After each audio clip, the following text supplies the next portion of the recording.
4 മണിയായപ്പോൾ ഒരു ആഗ്രഹം തക്കാളി മുറുക്ക് കഴിക്കണമെന്ന്. അപ്പോൾ പിന്നെ നമ്മൾ വീഡിയോസൊക്കെ നോക്കിക്കഴിഞ്ഞപ്പോൾ ഓക്കെ 3 തക്കാളിക്ക് വേഗം എടുത്തു, അത് കത്തി കൊണ്ടൊന്ന് കോറിയിട്ടിട്ട് തിളപ്പിക്കാൻ വെച്ചു. അധികം വൈകിയില്ല, തിളച്ച് അതിൻ്റെ തൊലിയെല്ലാം പുറത്തു പോയി. അപ്പോൾ പിന്നെ മാവിന് വേണ്ടി കുറച്ച് അരിപ്പൊടി എടുത്തു, കുറച്ച് കടലമാവ് എടുത്തു.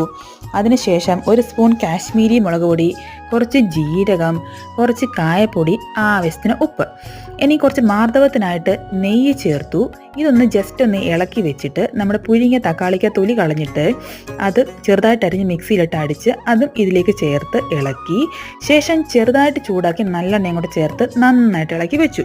ഇനി ഒട്ടും താമസിക്കണ്ട, നമുക്ക് തുടങ്ങാൻ പരിപാടി. അപ്പോൾ ഇടിയപ്പത്തിൻ്റെ അച്ചെടുത്തു, ചില്ല് വേറെയാണ് മുറുക്കുണ്ടാക്കുന്ന രീതിയിലുള്ളത്. വേഗം തന്നെ അതിലേക്ക് നിറച്ചു, ചട്ടി വെച്ചു, എണ്ണ ഒഴിച്ചു, ചട്ടി ചൂടായി, എണ്ണ ചൂടായി, അതിലേക്ക് മുറുക്കിൻ്റെ പരുവത്തിന് ഏത് ഷേപ്പിലാണെങ്കിലും ഇട്ടാലും കുഴപ്പമില്ല. അപ്പോൾ നല്ല സ്വാദിഷ്ടമായ മുറുക്ക് റെഡി ആയിട്ടുണ്ട്.